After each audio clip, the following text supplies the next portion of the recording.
Anissa. How miss you?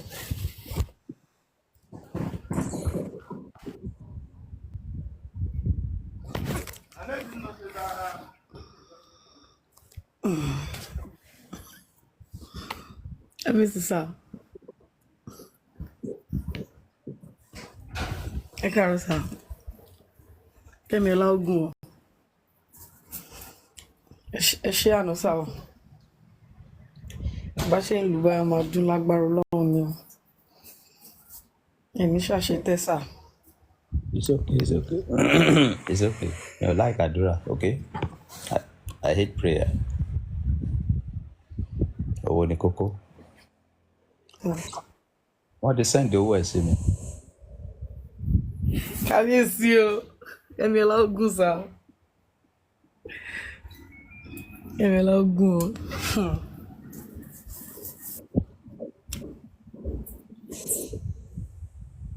So pampe yẹn lẹ fẹ́ send ẹ̀ sí àbí? Okay, sir. Wọ́n ní ṣé pampe ló fẹ́ send ẹ̀ sí. Bẹ́ẹ̀ni, sir.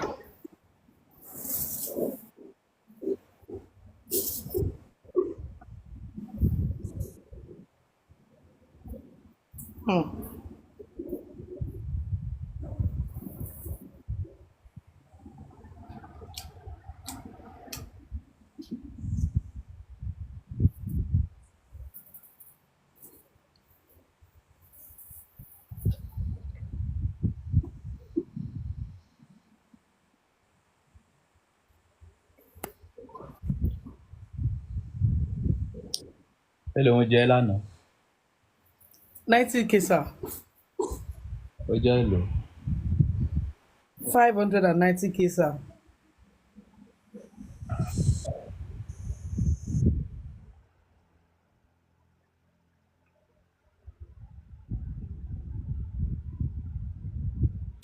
Atẹ́gùn ògo lásán ló fẹ́ lò ẹ̀yẹn o. Ká ní pé mo ti dú ẹ̀ wá ti ra jet báyìí o. Mr. Ọba ìparọ́ sà. Ẹ gbọ́ tí mo pera mi Farayọ́lá lánàá. Farayíọlá.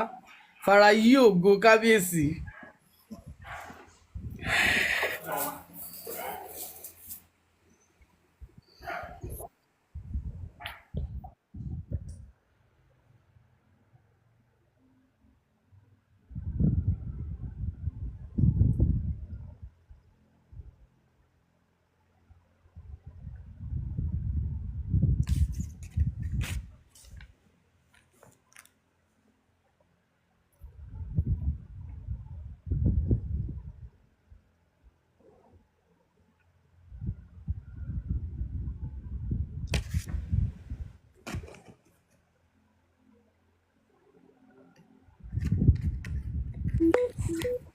Let's keep tapping, guys.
Kábíyèsí o.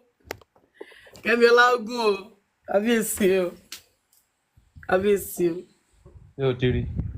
Bẹ́ẹ̀ni sà, kábíyèsí o. Kẹ́mi Ọláògùn sà. Èló lórí? 590,000 sà.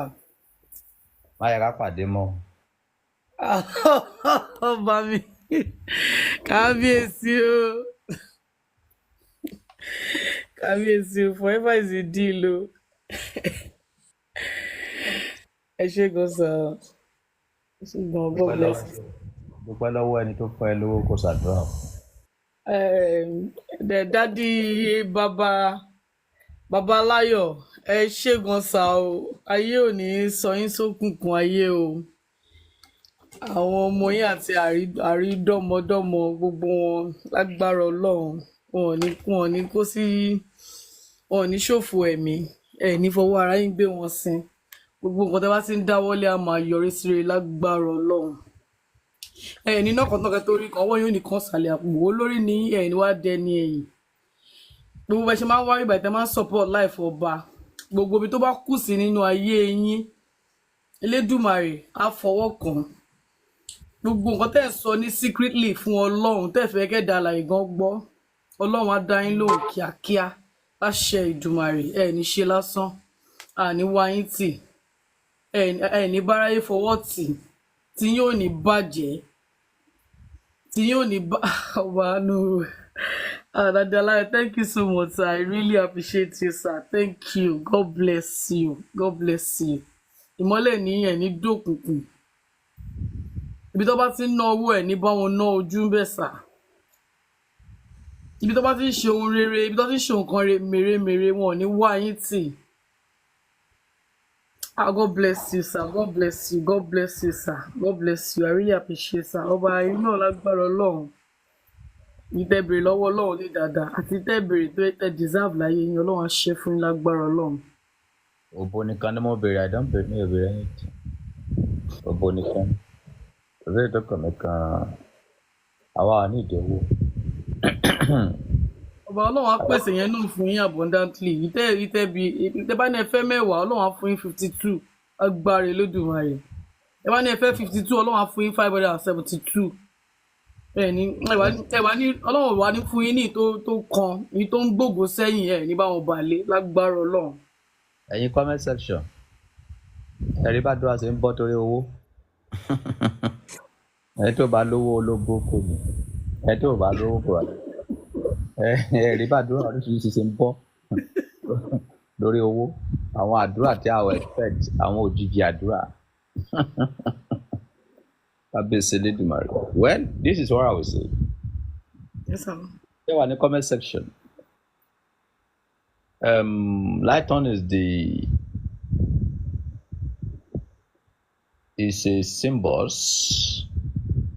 Ó jẹ́ àwòkọ́ṣe fún gbogbo yín. Ó jẹ́ kéèyàn ní sùúrù púpọ̀.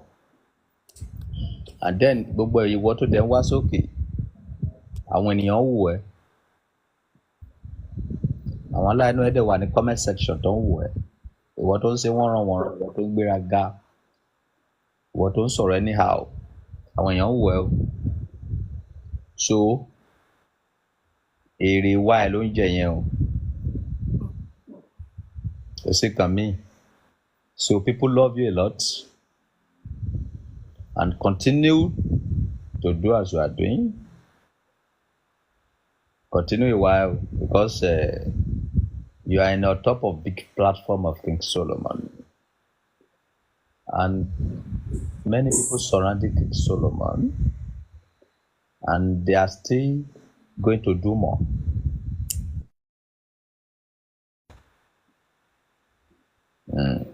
Message you why that is all. Because you are not the first person. You are not the second person. Àwọn ènìyàn tó pọ̀ láti build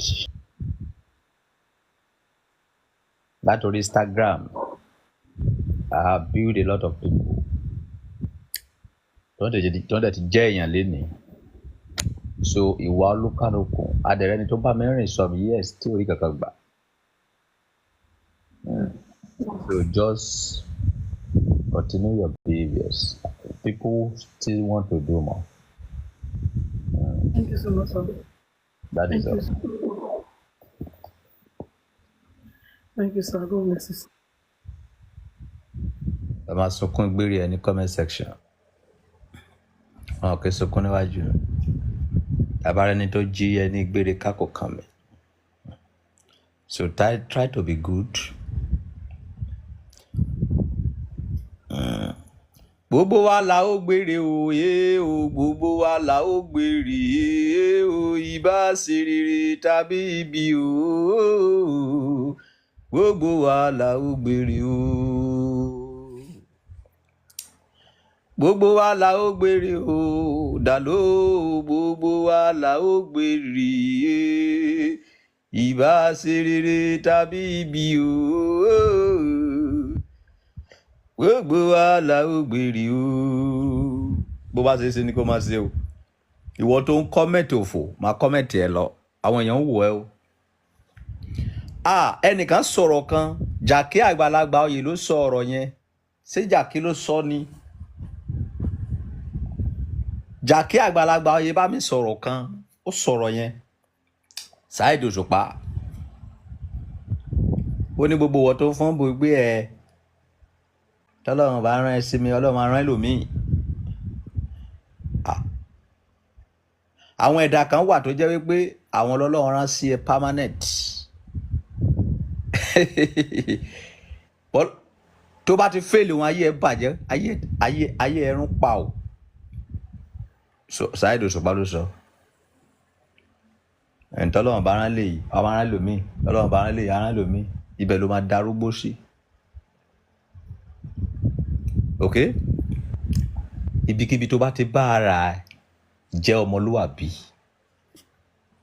àwọn èèyàn wò ẹ́ gbogbo ìwọ tó ń wá síbi many people are watching you kì í sọ̀rọ̀ nípa owó là ń sọ̀rọ̀ nípa ẹ̀ o we are not talking about owó we are talking about many help ọ̀nà ọ̀kọ́nà lèèyàn gbà ràn èèyàn lọ́wọ́ wo lè máa wá sórí platform more than 10 years kó má gba 5 naira ṣùgbọ́n kó dé ibì kan kó ní ìdìrànlọ́wọ́ kẹ́ni ẹ̀ wọ ẹ pé àwọn máa ń rí ẹ pẹ̀lú Ọba Solomoni náà owó máa wà lórí láì pẹ̀lú Ọba Solomoni oníbẹ̀ẹ́ ni sẹ́yìn lẹ́ máa ń ṣépè fún èèyàn gidi yẹn sẹ́yìn lẹ́ máa ń bú àwọn ènìyàn yẹn ẹ burú gan o ti gba èrè díẹ̀ lọ́jọ́ yẹn ni àwa máa ń rí ẹ pẹ̀lú Ọba Solomoni náà you are a very nice person kí lẹ sọ pé wá síbí ìkọ́ bàbá ó yá ẹ gbà. Bíbélì sọ wípé orúkọ rere sàn ju wúrà àti fàdákà kò sí nǹkan tí àwa ò lè gbà ní Nàìjíríà yìí àti lókè òkun bí mo ṣe wà bí mi ò lówó bọ̀ mú lẹ́nu tí a ò bá ti pa ènìyàn tí a ò ti jalè tí a ò dó fàdíyà kò sí nǹkan tí mi ò lè gbà ní gbogbo àgbáyé yìí with that King Solomon pẹ̀lú orúkọ yẹn Ọba Solomon yẹn so má bà tènìyàn jẹ́ má tún tènìyàn sí o ò lè tẹ́ gbogbo àgbáyé lọ́rùn o ò lè ṣe kí ni o ò lè tẹ́ gbogbo ayé lọ́rùn but do your best and leave the rest.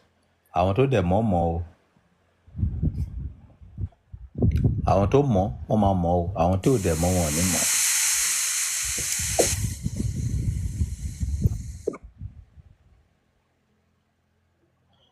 Ṣé o ti sun ẹkún ìgbérí ẹ tán? Bẹ́ẹ̀ni sà. Wọn kì í ṣe fún níwájú mi. Ọlọ́run sà. Ṣé fàájì lọ? Àti kọ́ tiẹ̀ wípé bíbí ló máa ti máa gbowó di tiẹ̀ coded. Àti sọ wípé bíbí ìlàtẹ́gùn owó tí wọ́n máa fẹ́ lù ẹ́. Maintain the office. Máyì kan gbà mọ́ ẹ lọ́wọ́ o. Àwọn tó ti rí pé owó ti ń jáde wọn ti fẹ́ máa garun o. Ọba Solomoni gbé mi wọlé wọ́n ti pàpọ̀ ti dowó. Àwọn asínwọ́n. Ìgbà tó èrè rọ̀tìrọ̀tì àárín wọn o. Wọ́n fẹ́ wá jẹ ẹ̀kọ́ bí tó wọ́n ṣe sí. Ní kúre. Máyì kan gbà mọ́ ẹ lọ́wọ́ o. Lọ́ba tẹ̀ máa padà wá kọ́ wá máa tò sẹ́yìn ẹ̀. Bíbélì sọ wípé ògo ìkẹyìn yóò ju ti ṣáájú. Bẹ́ẹ̀ni sà.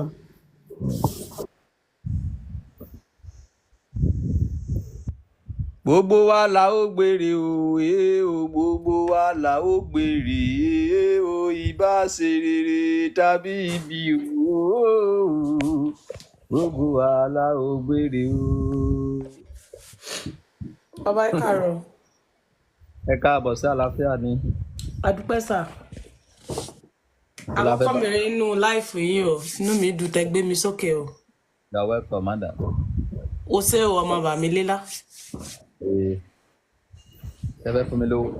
Kí ni? Mo ní ìtìrà lọ́wọ́ gan ni o.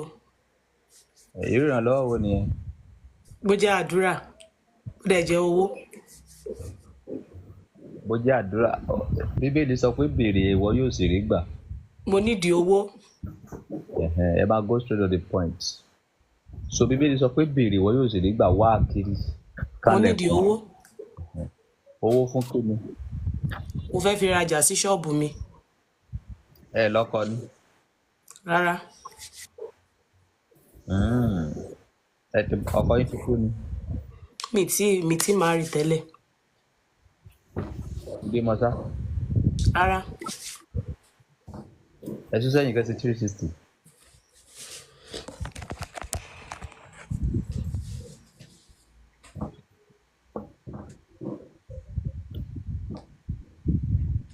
Ẹ tí lọ́kọ rí, ẹ̀ tí bímọ rí? Rárá. Lọ́mọdún mélòó? 32. Ọwọ́ ayé rèé, eléyìí ò kì í ṣojú lásán. Bẹ́ẹ̀ni. Ẹ lóbò ni? Mo ní. Kí ló wá ṣẹlẹ̀? Mi tí máa rí ni. Tẹ́tẹ́ bá rọ́kọ ṣe máa fẹ́? Bẹ́ẹ̀ni. Ìlú wo lẹ wà? Àkúrẹ́. Má ṣe o. Ṣọ́ọ̀bù yín dà? Mi ti dé ṣọ́ọ̀bù bọ̀ mo ṣì wálé báyìí. Kí lẹ ń tà nínú ṣọ́ọ̀bù náà? Kí lẹ ń tà nínú ṣọ́ọ̀bù náà? Oògùn ni mò ń tà.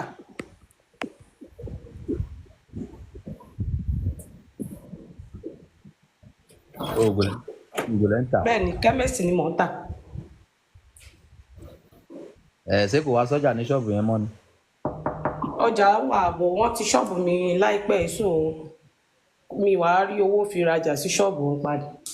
Gbogbo owó tí mo tà ni mo fi sẹ́tù tí mo fi padà sí ṣọ́ọ̀bù. Àwọn olóò ti ṣọ́ọ̀bù ẹ? Àwọn fámásì ni.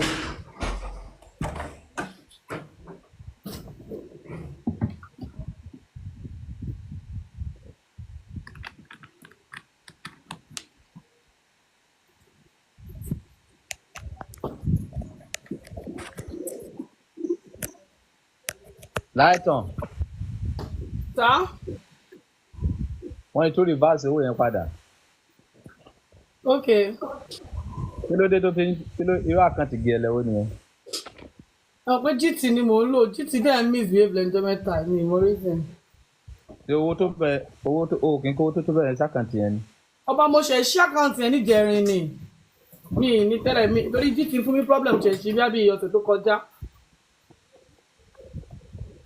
Ìyá tó padà sí ọ̀dẹ̀ sí ìlú àríwá o. Bẹ́ẹ̀ni sà, at your own time sà.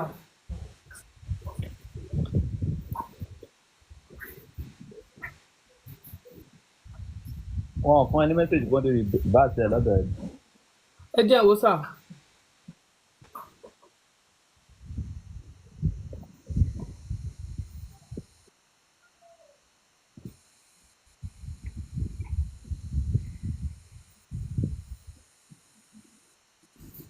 Ọba wọn ò tí ì fi sínú ẹ̀ rárá, ọkọ̀ mú mẹ́sẹ̀jì wá pé wọlé tẹ́lẹ̀ gbọ̀kan tí àdẹ̀mọ́ balance.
Mr. Dennis Brown, if you want Oba to see vision for you, you have to pay 20,000 naira.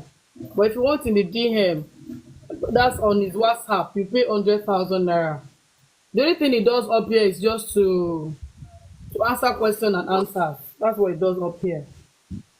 But if you are lucky, if only center tell him to do it for free, you might be the lucky one. Just keep watching. Thank you.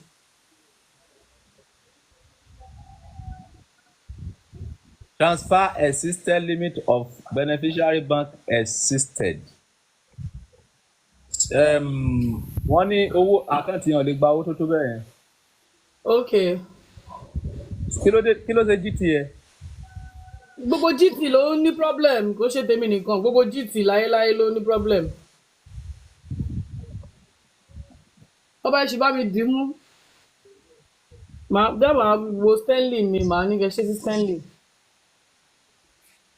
Ọ̀dà má yà kó pẹ́ mo lè náwó ẹ̀.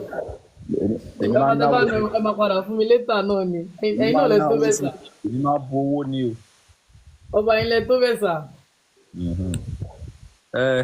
Arábìnrin. Sir. Ẹgbẹ́ yìí nìkan lẹ́ bọ́ra yín. Bẹ́ẹ̀ ni sà. Bọ́sẹ̀ mọ̀ pé ẹlòmíín wà tó o fi gba ṣọ́ọ̀bù rárá. Bẹ́ẹ̀ ni sà. Wá tẹ̀sí wá rò pé nídìí ìrànlọ́wọ́. Ìrànlọ́wọ́ tọ́ sí mi ni sà, torí wípé èmi nìkan náà ni mò ń ṣe gbogbo nǹkan. Ìgbà tán ti ṣọ́ọ̀bù mi, gbogbo owó tí mò ń tà tí mo fi tọ́jú màmá mi náà di gbogbo ẹ̀nà ni mò ń lọ́tọ́. So ìgbà tó wá di pé mo ti padà sí ṣọ́ọ̀bù padà, kò fi bẹ́ẹ̀ sí owó lọ́wọ́ mi tí mo lè máa fi tọ́jú màmá mi, àtowó tí mo tún lè máa lò fúnra mi náà tí màá lè tún fi rajà sí ṣọ́ọ̀bù. Ẹ pé account number yẹn sí comment section. Okay. Kẹ́dẹ̀ pé phone number yẹn fún àwọn tó bá fẹ́ ràn yín lọ́wọ́. Okay. Ẹ má sọ pé time is going. Sir? Wait and get. Okay. Account number mi 80 70 65 31 87 OBA.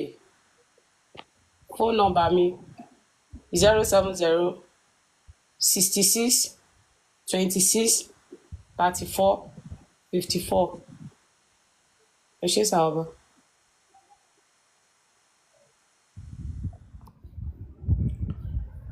Ẹ̀yin jẹ́ wá fẹ́ ràn lọ́wọ́ kẹ́ran arábìnrin lọ́wọ́. Mr. Dennis Brown. Mr. Dennis. Ẹ rọ ma. Ẹ káàárọ̀ ma. Ẹ káàárọ̀ sà. Yes. Yes. Ẹni ẹ fẹ́ kọ́ bá yàn sí. Ẹ jọ̀ọ́ mo. Yes. Ẹ máa san 20,000 sà. Mi ò lówó lọ́wọ́ yìí, kò sí lọ́wọ́ mi báyìí. Ẹ sí kámẹ́rà yìí. Okay, sir.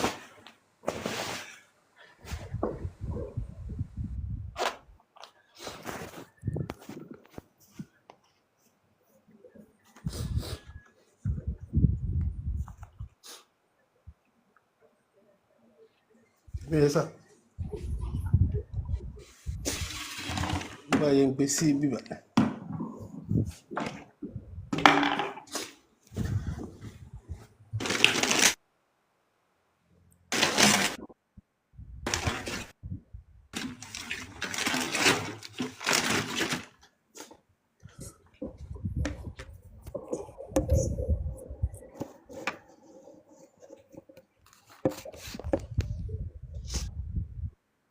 Time is going.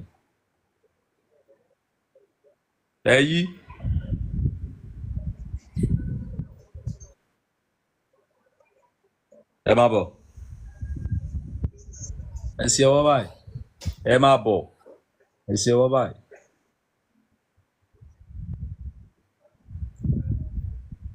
Bẹ́ẹ̀ àìsàn mọ́ bí. Ẹ máa bọ̀. Ọlọ́run ò pè mí, èmi ló pe ra mi, ṣé gbàgbọ́ nínú ìpè mi. Mo gbàgbọ́ sà o. Orin tó ń kọ níwájú yín rèé. Àfọwọ́fà lójú o, ikú tí ń pa ni o jàre, o ẹyẹ ènìyàn gbogbogbò ẹ kíyèsára o, èyí táyé ṣe níbẹ̀ ni wọ́n bá. Àfọwọ́fà lójú ojújújú ní ikú tí ń pa ni o, ẹ̀yin ènìyàn gbogbogbò ẹ kíyè sára o èyí táyé ṣe níbẹ̀ ni wọ́n bá gbí integrity Olúpẹpẹ. Arákùnrin. Yes, sir. Wọ́n ní ẹ ti gbé àwọn ìgbésẹ̀ kan sẹ́yìn tí ò dáa.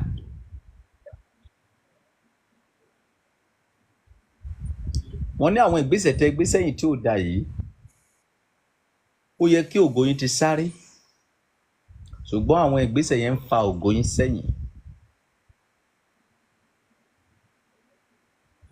Ǹjẹ́ ẹ ṣetán láti jẹ́wọ́ àwọn ìgbésẹ̀ tẹ́ ti gbé sẹ́yìn tí ò dáa?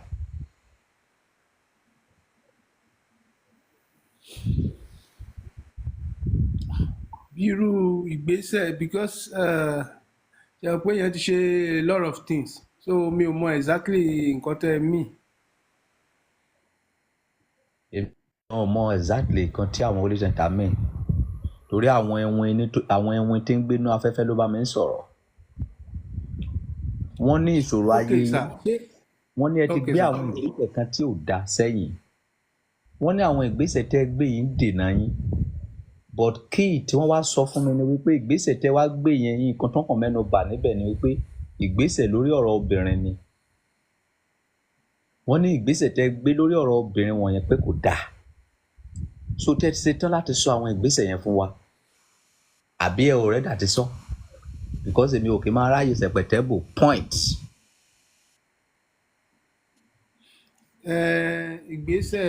Ìgbésẹ̀ méjì ló wà lórí ọ̀rọ̀ tó lóbìnrin dé ṣe understand.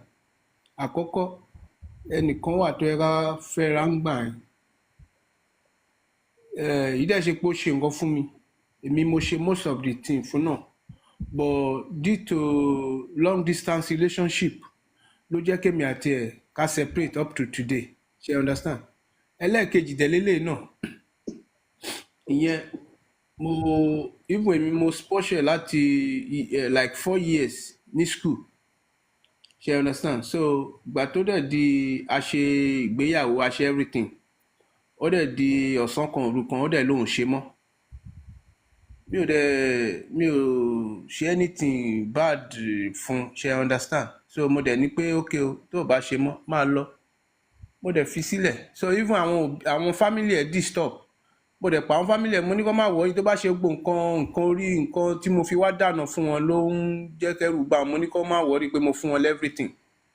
That's just it. Ẹ wojú mi dáadáa this is ẹ gbọ́ mi this is King Solomon ọba àgbáyé. Okay, sir. Ọba tèmi kò sí ìjọba tó dé mi ládé o àwọn Holy Center ló dé mi ládé. Adé tí adé ń sọ̀rọ̀ nípa ẹ̀ kì í ṣe adé téèyàn lè fojú rí àwọn lójú inú nìkan ló máa rí adé náà. Ẹ gbọ́ mi dáadáa ẹni tí ara ò yá kó tó di wípé dókítà máa lè ṣe test fún ènìyàn ẹni ẹ máa kọ́ fún dókítà ní kí ìdí ẹ̀ ò pé bó ṣe ń ṣe mí o bó ṣe ń ṣe mí o bó ṣe ń ṣe mí o ṣùgbọ́n nígbà tí èèyàn bá dọ́dọ̀ dókítà tó jẹ́ pé orí ló ń fọ́ tó jẹ́ pé inú ló lọ ń sọ̀rọ̀ nípa ẹni ẹ ṣe ra kì í ṣe dókítà ló ń ṣe o. Wọ́n ní tí a gbé àwọn ìgbésẹ̀ kan ẹ wá lọ yán àwọn ìgbésẹ̀ ní òrèfé ẹ̀yàn lórí bóyá ẹ rò pé àwọn wòlíì ayé ìsìnlẹ̀ bá ń wí o bóyá àwọn àfáà àwọn babaláwo kúẹ́kú ẹ̀ lẹ́ bá sọ̀rọ̀ this is ọba àgbáyé worldwide.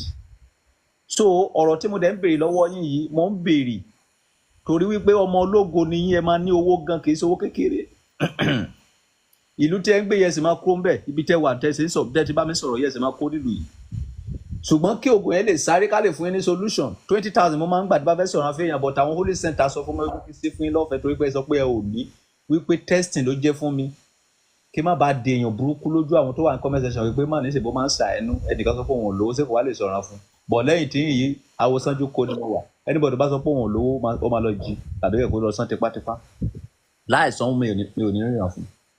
So now ṣé ẹ ti ṣetán láti bá mi sọ̀rọ̀ abẹ́sẹ̀ fẹ́ máa sí yẹ̀yẹ́.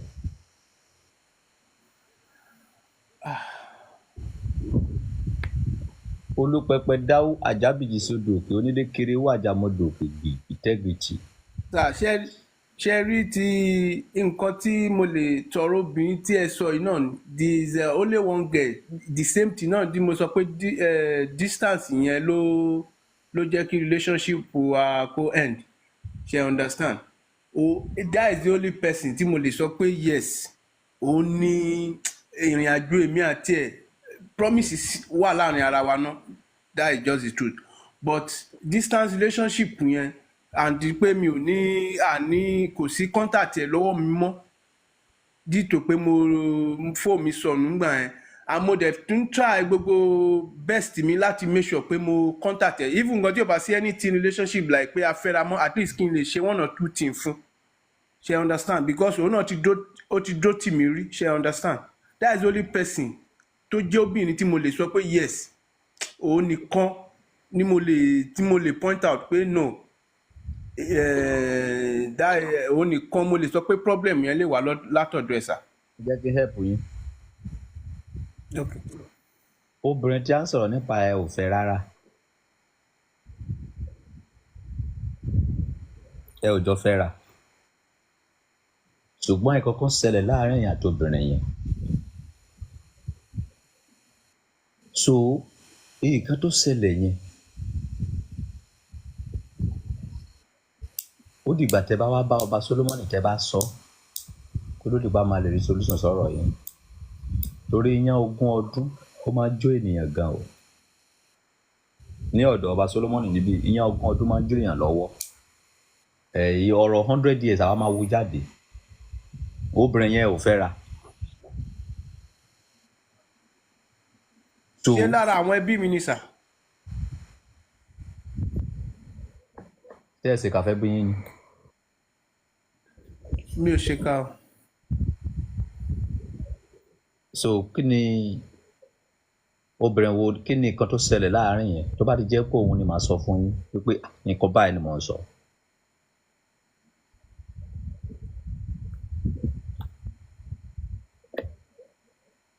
àbí kìí ṣe nǹkan tẹ́ lè sọ níbí ni bóyá kẹ́ wá sọ ní DM tẹ́ bá dẹ̀ fẹ́ bá mi sọ ní DM 100,000. màá ronú sí i because ó ti pẹ́ gan sà. ó ti yé mi. mi ò mọ̀ bóyá ìgbà tí mo fi wà Nàìjíríà ni o mo mọ̀ bóyá táìmù tí mo fi kúrò Nàìjíríà ni o so ẹ mọ̀ màá ronú sí dáadáa. a lè fún yín ní some minute bíi 10 minutes kẹ́ fi ronú sí kẹ́kàn pa kámẹ́rà kẹ́dẹ̀ máa ronú yín ẹ bá dẹ̀ ti rántí ẹ kàn sọ pé ẹ kàn open kámẹ́rà padà pẹ́ ti rántí o ká lè máa dáhùn ẹlòmíì lọ. ok sir. bá lè jẹ́ pé ìkọ́tà ìfẹ́ sọ níbẹ̀ lè jẹ́ kí n gbọ́.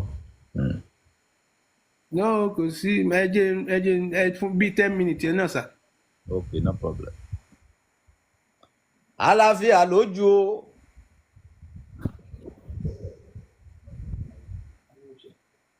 ta ló wọlé. Bright ẹ káàbọ̀ mọ́. Good morning. ẹ jẹ́ ṣí kámẹ́rà yín ṣé ẹ fẹ́ kọ́ bá ríran sí ni àbẹ́ fẹ́ béèrè question lọ́wọ́ bá. Kí wọ́n ní mi fẹ́. Ẹ ṣe gan. owó ló fi ń kọ́ bá o. announce fún wọn pé wọn kì í pinnu pé tó bá kí n á pèsè. yẹ́sọ ẹ jọ tá bá fẹ́ gùnkè tá bá fẹ́ wá kí ọba wọn kí ọba o ẹ tó bá kí ọba ó máa gbèpè ní o bọ̀ tẹ́ bá fẹ́ kí ọba pẹ̀lú owó ẹ wà welcome kẹ́gùnkè kẹ́ wá fowó kí wọn ó máa ṣàdúrà fún yín but nǹkan tá à ń ṣe láàárọ̀ ẹ̀ ni pé 3 sections ni ọba ń ríran síyàn tẹ́ bá fẹ́ kọ́ ríran sí yín lórí live 10,000 là ń gbà tẹ́lẹ̀ but iṣẹ́ yẹn pọ̀ 20,000 là ń gbà ń sìn but tẹ́ bá fẹ́ kọ́ ríran sí yín lórí DM 100,000 naira ni ìyẹn ò tí ì change but ẹ bá fẹ́ béèrè question and answer lọ́wọ́ ọba ọ̀fẹ́ nìyẹn ẹ gbé question yín wá kẹ́ wá béèrè ọ̀fẹ́ ni tẹ́ bá dẹ̀ lálàá tó bá rú yín lójú tẹ́ mọ̀ túmọ̀ ẹ̀ tẹ́ fẹ́ kọ́ bá tu fún yín ọ̀fẹ́ nìyẹn náà kẹ́gùn kẹ́kẹ́ wá ṣe thank you madam Tọ́pẹ́ káàárọ̀ mà madam Tọ́pẹ́ káàárọ̀ mà ẹ káàárọ̀ yes ma ẹ ilé káàárọ̀ kákọ́ bá ṣe fún yín mà. mo wá kọ́ bá ní o. mo ṣe announcement ṣe fẹ́ fowó kí wọn ni àbí.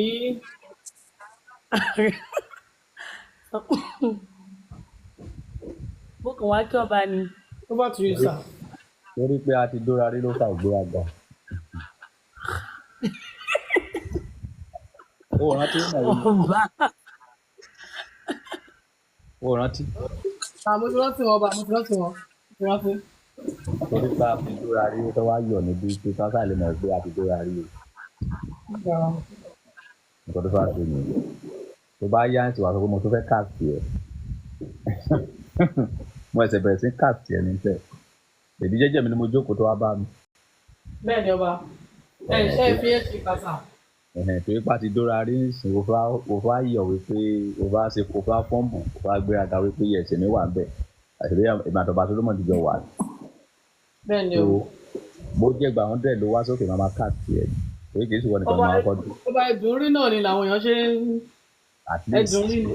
at least obìnrin tá ti dó ní comment section yìí báyìí àti wọ 122 Àláùdà. kò sédè tó wá sókè tó wá ń fọ́ǹbù níbẹ̀ wọ yìí nìkan náà ni. Ẹ̀rú àwọn thank you sir.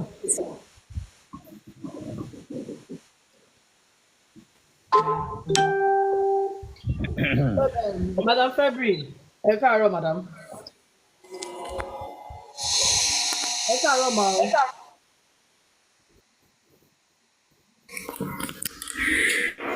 Ẹ káàárọ̀ mà. Yes ma. Ẹ jẹ́ ṣé fẹ́ wá rí ọba ni ẹ ṣé fẹ́ wá gbèrè question and answer ni àbẹ́fẹ́ kọ́ bá ríran sí ma. Mo ní ìdìrànlọ́wọ́ rẹ̀. Irú ìrànlọ́wọ́ wo ma? Mo ní ìdìrànlọ́wọ́ owó. Ẹ má sọ̀rọ̀ lọ kí lẹ́ fi ṣe kí lẹ́ ń ṣe kí lẹ́ ní ìdẹ̀ fún. Mo fẹ́ fi ra oúnjẹ ni. Èmi gbọ́ kò sówó lọ́wọ́ mi. Ṣé ti marry? Bẹ́ẹ̀ni single mother ni mí. Over to you sir. ẹ lọ́kọ Bẹ́ẹ̀ni sà. ẹgbẹ́ tó bá máa fẹ́ yín tó máa fún yín lówó sẹ́ máa fẹ́ Bẹ́ẹ̀ni sà. ẹ̀sìn 360 káwọ̀ kan fẹ́ ẹni.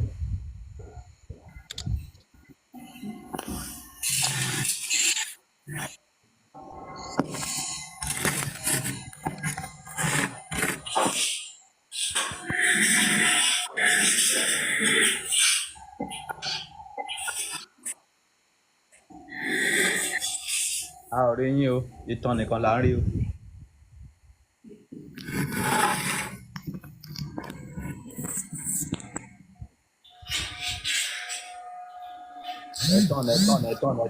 ẹ̀tàn wọ́n dẹ̀ gbé dání ẹ má bọ̀ Wọ́n wà ń bẹ́ sà. wọ́n gbé dání ilé ẹran tó bí èlò lẹ ní ìdí báyìí. Mo ní ìdí 20,000. kí ló fẹ́ fi ṣe. Mo fẹ́ fi ra oúnjẹ ni. but pop ilé pop lẹ ń gbé náà. Mo ibi iṣẹ́ ni mo wà. iṣẹ́ wo lẹ ń Ibi ṣe. iṣẹ́ mo wà. iṣẹ́ wo lẹ ń ṣe. Mo wà ní in charge camera. ẹ wá ní ìdí 20,000 tẹ́lẹ̀ fi jẹun. Bẹ́ẹ̀ni mo fẹ́ fi ra oúnjẹ sí. ó yá pé àkànnà bá yín sí comment section. 137 94 02 217 Access Bank. wàá pè lẹ́ẹ̀mẹ́ta. Sá? pè lẹ́ẹ̀mẹ́ta. Okay. 137 94 02 217 Access Bank. Fúnkẹ́ Táíwò ló wà rẹ̀. ìwọ tó bá láìkì wọn ṣé o lè pé fóònù nọ́mbà torí tẹ tó bá láìkì ẹ tó fẹ́ fẹ́. Okay, sir. abẹ́ ó yá fóònù nọ́mbà yín. 070 35 02 6774. ọlọ́run aláàánú sí yín sí. Àmì sá ẹ ṣé sá. ìwọ tó bá láìkì wọn DM wọn ìwọ tó bá díẹ̀ mọ́ tó bá yẹ kó fẹ́ tàn wọ́n dó olùgbàdì ayé wà ní stroke tó bá ṣàkíyèsí lédè yẹn àwọn ayé ti dí pẹ̀lú ẹ̀ gan ó ti wà dispress gbogbo bó ṣe é ṣe wọ́n fẹ́. mo ṣe tán sà. wọ́n bọ̀ o gbogbo bó ṣe é ṣe yẹn ó fẹ́ ké so tó bá ti mọ̀ pé òní fẹ́ má ta sí o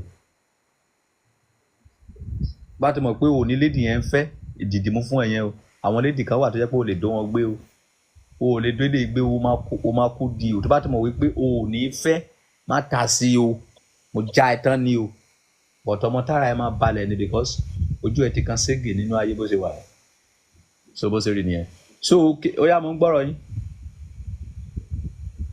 Yes sir, mi ò mọ̀ bóyá ẹ lè tọ́ mi sọ́nà sir because mo try kí n rántí but mi ò rántí sir. Mi ò mọ̀ bóyá ẹ lè guide mi sir. Síbẹ̀ ní WhatsApp number mi.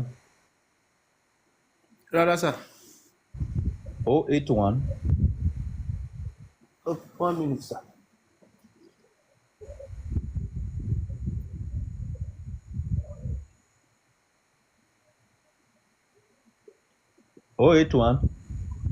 Okay sir.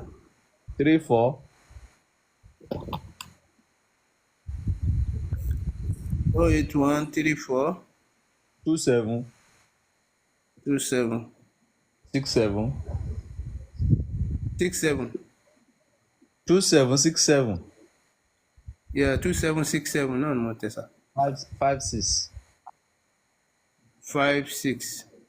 So ìgbàkigbà tí ẹ bá ti Okay sir.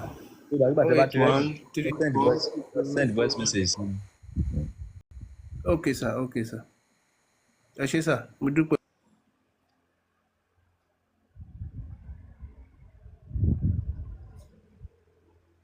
Kí ni woman tó padà wá ṣe ṣé wọ́n ti fún lówó ni.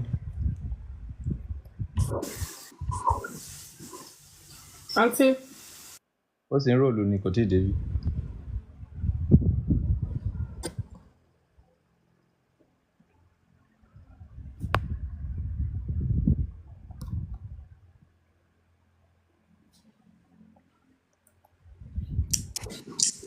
ẹ̀yin èèyàn wọn yé ẹ̀ máa dọ́bù táàpù kí ló ṣẹlẹ̀. ìgbẹ́ pa táàpù madam adunni ẹ káàbọ̀ máa. Ẹ káàárọ̀. Yes ma. Kí lẹ fẹ́ kọ́ bá ṣe fún yín? Ṣe fẹ́ kọ́ ìràn sí ni àbẹ́fẹ́ béèrè question àbẹ́fẹ́ tú àlá? Oh, nice to meet you for the first time, Oba. Nice to meet you, sir. My pleasure. Yes, sir. Mo fẹ́ sọ tó máa lè ṣèrànlọ́wọ́ fún mi ni. Mi ò ní mind. Ṣé ti marry? Yes, I'm a single mother of 2 boys. Okay, irú ìrànlọ́wọ́ lẹ fẹ́ ṣí kámẹ́rà yín mà. Okay, ma'am. I'm coming.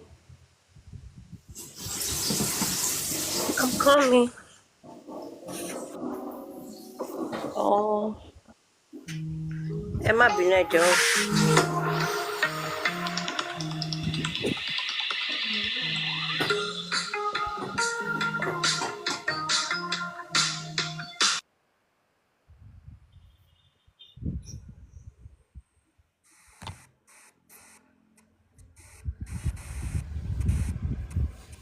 ìrànlọ́wọ́ lórí kí ni.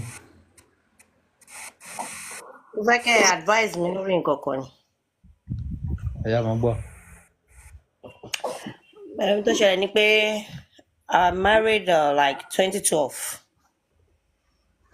So ní last going to 2 years now, èmi àtọkọ mi we plan about something because yeah, ó ní ìdọ̀dọ̀lá kí n ṣáà fi ọmọ sílẹ̀ something like that. So nǹkan wà lọ déédéé mọ́ after gbà yẹn, so I can't run for any for the past 7-6 years kò sí anything mọ́ but I ṣáà ń cope. So later tàbá lọ bí wọ́n á ní ẹ dàbí ọgbọ́n ẹ separate. So last year January. So mo sick last 2.5 years ago. I was sick. I was diagnosed on thyroid gland. So hospital tasha lọ ní ká mú 500,000 for operation. My husband did not have money. I shan't cope. Mo shan't cope for that thing for that long time period. So later, I shan't papa ṣe nǹkan tó ní ká ṣe pé ká dàbí ọgbọ́n yẹn ní last year January. So máa pé 2 years ní January tó ń bọ̀ yìí. So my husband now go back to his mother láti lọ bẹ̀ wọ́n pé kí ni òun ṣe, kí ni ìyàwó òun ṣe, kán má bínú something like that. So as time goes on, things go wrong. Tẹ́ pé kò fẹ́ padà wá mọ́, tá bá pè tí n bá pè màá ṣáà máa bẹ̀ kí n tó rí ni. So as long run, àwọn ọmọ lọ ṣọlidé lọ́dọ̀ ẹ̀. Then if you ask for money for school fees, a ní Ọlọ́run máa ṣe bla bla bla. Mi fáwọn ọmọ ló ń jẹ mi ṣe gbá.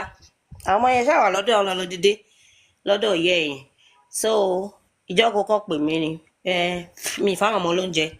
And I told him that okay, kúkú jẹ́ káwọn ọmọ yẹn máa wà lọ́dọ̀ ẹ̀, and you should do the fatherly role on them. So àwọn ọmọ yẹn ṣáà wà lọ́dọ̀ ẹ̀. To my surprise, ẹni tó máa sọ pé kò sówó school fees kò sí kankan. Báwọn ọmọ yẹn ṣe wọlé bó ṣe resume, ó change the school wọn sí school bòmí. He now pay the school fees, buy the school uniform, buy the books, everything. I was like, béèyàn kan ṣe pè mí pé òun ráwọn ọmọ mi ní school bye. And now surprised her, how come? Mo ṣe pè níyẹn pé ṣó o dájú tó báyìí? A máa béèrè owó school fees lọ́wọ́ ẹ̀. Wàá ní kò sówó. Ibo wá ló ti rówó tó fi sanwó school fees yìí. Network ó mà ṣe o. Adéọlá ọmọọba. Adéọlá ọmọọba on mute. Hello ma. Ẹ káàárọ̀ ọba o.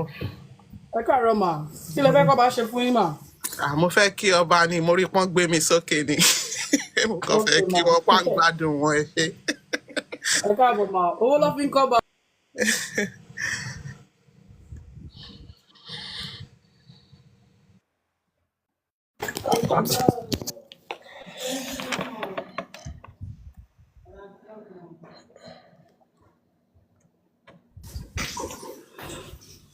Hello, Hello, ẹ káàárọ̀ sir. Ariola. Ẹ káàárọ̀ ma. Ẹ káàárọ̀ sir. Yes. A fẹ́ràn lọ́wọ́ ni sir. Ma. Olùrànlọ́wọ́. Hello. Irú ìrànlọ́wọ́ wo? Ẹ ò jíjẹ ni o, Nàìjíríà ti dàrú in fact láti àná báyìí mi tí ì jẹun. In fact gbogbo ẹ̀lẹ́ kọ́lọ́ndà kò ṣàánú wa ni. In fact kí n rí 10,000 naira báyìí I will appreciate.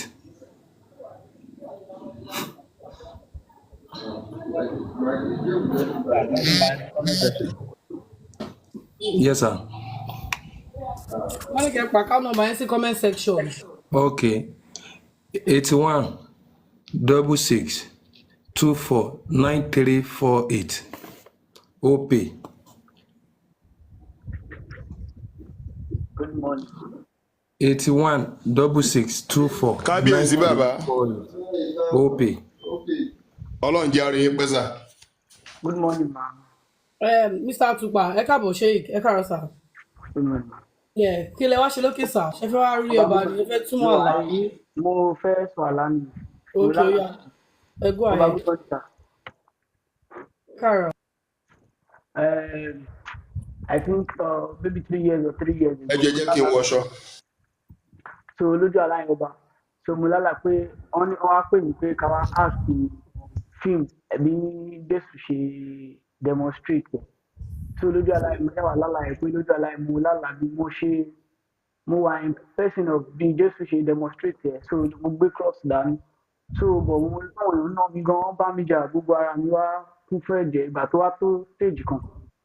Mo wá débi kan gbogbo wọn tí wọ́n tẹ̀lé mi ẹ̀ tó ń nà mí tó ń bá mi jà yẹn all of them gbogbo wọn padà lẹ́yìn mi ní ojú àlá yẹn. So ó wá pè mí nìkan sí point kan. So wá ní èèyàn kan obìnrin tó wá gbé báìkì wá sọ ọmọ Europe náà ó wá gbé báìkì wá bóyá gbé báìkì wá yẹn báìkì yẹn ló fi gbé mi gun òkè kan wá yìí ó tún wá gbé ìgbà tó wá gbé mi gun òkè ọba àwa débì kan àwa dé orí express yẹn náà láti wá ń lọ àwa pàdé àwọn ọkùnrin wọn dàbí sójà bí àwọn ọlọ́pàá but wọn ò wọṣọ army gangan so lójú àlá ẹ àwọn ẹwà sàdámdúkà wọn ti ń wá mí kíní kan ẹnìkan á dáhùn nínú wọn pé èmi kọ́ ni wọ́n ń wá o pé another person ni wọ́n ń wá pé àná di wọn tí wọ́n ń wá tí wọ́n ní pé kémi máa lọ so lójú àlá ẹ mo wá ṣáàrí pé mo wá kúrò ní sínú àwọn sójà yẹn tí màá kàn rìn síwájú mo wá rí ọmọkùnrin kékeré kan wá sọ pé kémi welcome to UK o but ikọ̀ tí ó wá ṣẹlẹ̀ ní pé láti ìgbà yẹn everything kọ́ change in fact mo ṣáà mo ṣiṣẹ́ olúwa ní church but everything has just changed to the point pé mo tẹ̀ mọ the next thing mo ti gbàwẹ̀ mo ti gbàdúrà still I have not seen any positive this thing.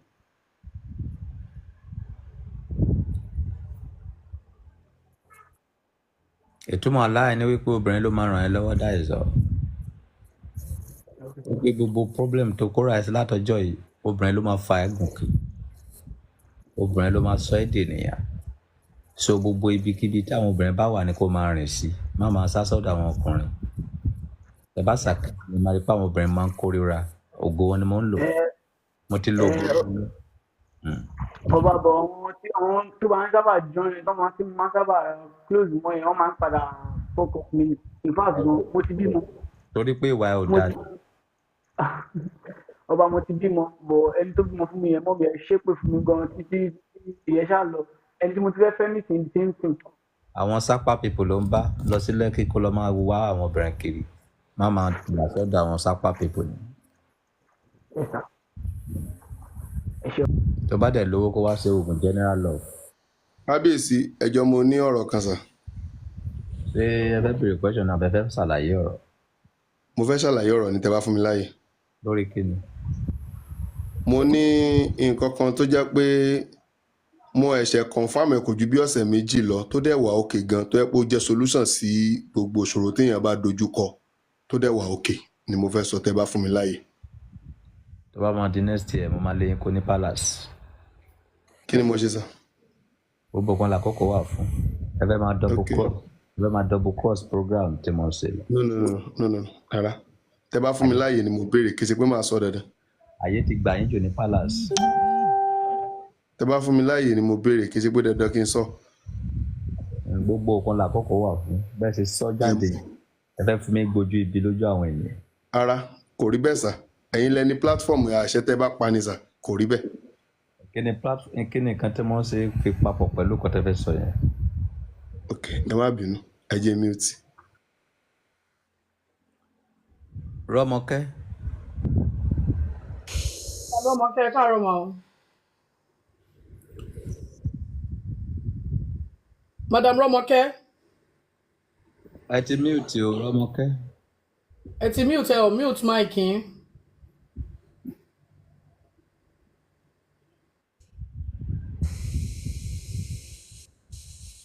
Hello ma. Rọ́mọkẹ́ 100 naira kìíní ló lò 100 naira data. Mr. Mudashiru ẹ káàárọ̀ sà o. gbogbo ọkàn róòlù ni. Okay.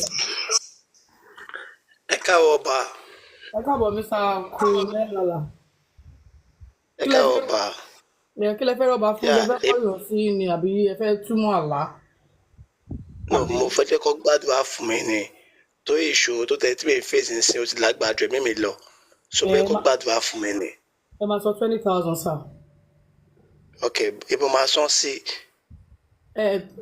30 First Bank. First Bank ẹ jọ fóònù tí mi lónà bí n bá yẹn sọ̀rọ̀ yìí mo ẹ yẹ kọ́kọ́ sọ ìṣòro tí mi fèsì náà ẹ yẹ kọ́kọ́ sọ fọ́ba náà ẹ jọ. ẹ lọ tẹ máa pè é máa gbọ́ lọ́hùn. ẹ jẹ́ kí n bọ́ bá a sọ ọmọ ẹ jọ bọ́n bẹ́ẹ̀ bá sọ fọ́sẹ̀ máa kọ́ wá síbí ni. ẹ jẹ́ ká gbọ́ ìṣòro náà mo fẹ́ gbọ́. ọba olówó ni mí ọlọ́wọ́ ni mí tẹ́lẹ̀ gbogbo ibi tí mi kó lọ sínsìn kò sẹ́ni tí mọ̀ gbogbo owó mi lọ ti lọ kí mi lè ṣe tó máa fẹ́ padà nǹkan mi fẹ́ wá fún nìyẹn kan sọ ti sú mi iṣẹ́ kò sí mọ́ iṣẹ́ wo lẹ́ ń ṣe tẹ́lẹ̀ kẹ́ tó rí àwọn owó yẹn? mo lè pa ọ́ fún yín gbogbo lu mi ń ṣe owó dẹ̀ ń wọlé from nowhere ó wọlé gidi gan. Iṣẹ́ wo lẹ́ ń ṣe tẹ́lẹ̀ kẹ́ tó rí owó yẹn? báyà ń sẹ́ni mi ń ṣe mò ń tà kò mò ń wà káràkátà mò ń ṣe online mo dẹ̀ tó ń ta bitcoin mi ta àwọn nǹkan bẹ́ẹ̀ yẹn mi ṣe báwọn bọ́ọ̀ ṣiṣẹ́ owó dẹ̀ ń wọlé 247 but nísìnyí everything ti dàrú àtẹ̀yìn kan tó àmọ́ mẹ́rin kan tó ń ṣe gbogbo àwọn kọ́sọ́mà ti lọ. Ẹ ti ṣe yahoo rí? mo ti ṣe rí mo dẹ̀ gbọ́gbẹ́ gidi gan mo lè pa ọ́ fún yín. Owó yẹn lè má padà wá o. ẹyẹ kò padà wá ọmọ lọ́la ni mí ìwọ̀n tó ń rí sí mi kiri nìyẹn. Mi ò kí ń bá yahoo ṣe bọ́ ìwọ tó bá ti ṣe yahoo rí mi ò fẹ́ máa rí ẹ níwájú mi because àwọn ọmọ tó bá tiẹ̀ jẹ́ yẹn orí wọn ò lè ṣàdúrà fún ẹ so ìwọ ni kó lọ tún èrò ara ẹ pa kó lọ tọrọ ìdájì ẹ̀ṣẹ̀ tó bá lè rí gbogbo àwọn ọmọ tó ti gba owó lọ́wọ́ ẹ̀ yẹn so nǹkan tí ò yé ọ̀pọ̀lọpọ̀ yẹn nìyẹn I will never promote yahoo in my life. I will never.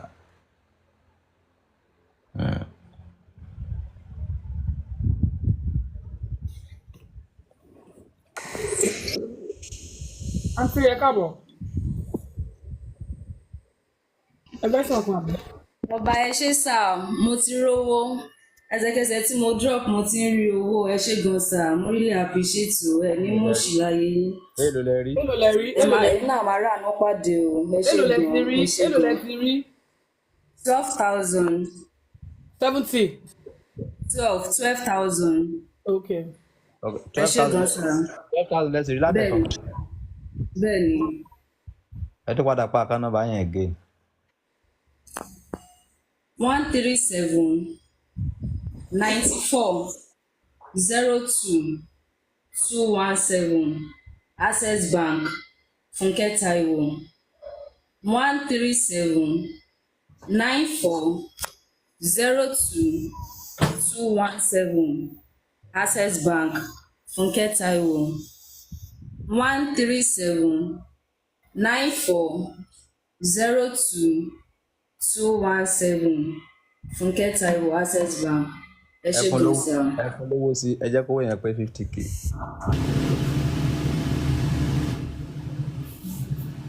kábíyèsí ẹ ká fi ṣe àbí ká drop. Ẹ fi ṣe kí ni? mo ń jẹ́ ká fi sówó yẹn àbí ká má fi sí pé bí a kì í fún àbí kí n má fún.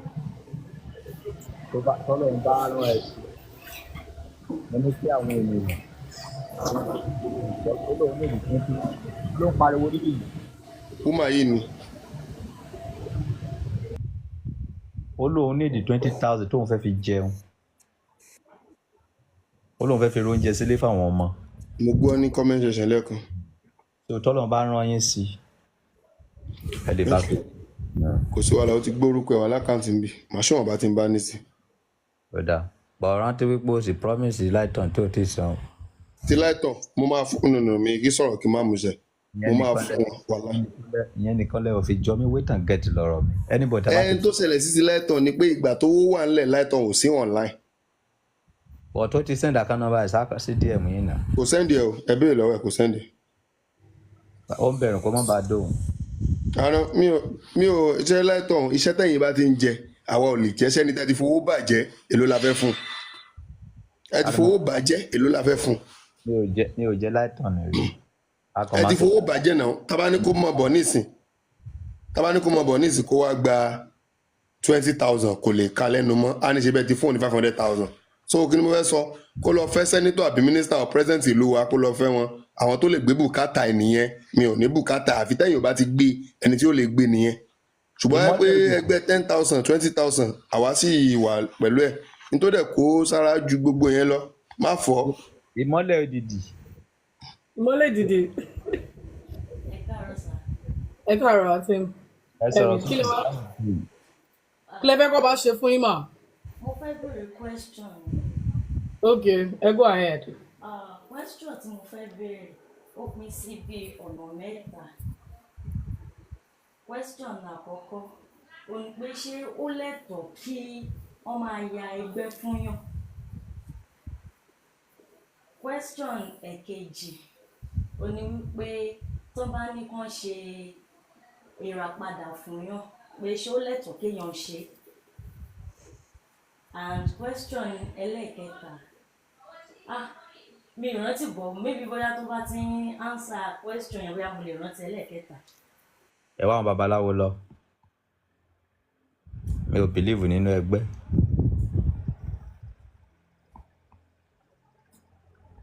àwọn àfáà ló mọ̀ nípa gbogbo kan níwọ̀nyí.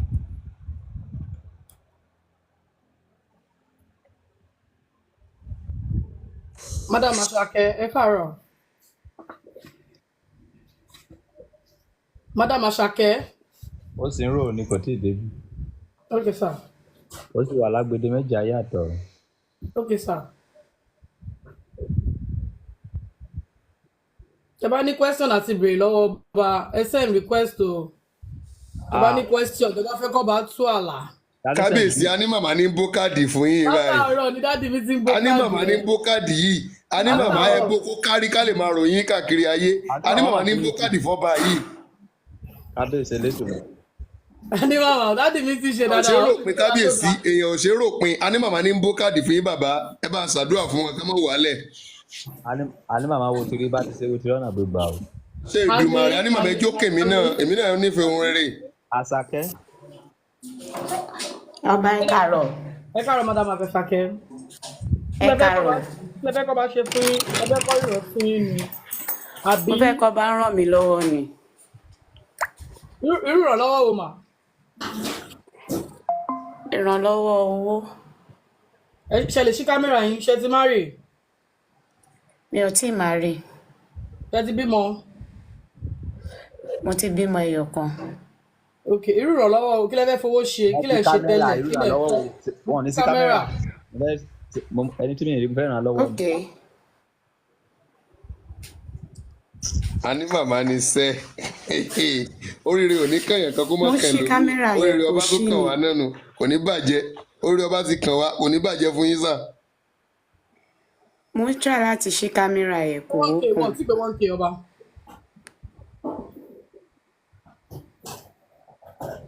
Lọ́ọ̀dà 43 ní followers tí wọ́n ní a ní màmá ẹ ṣe o.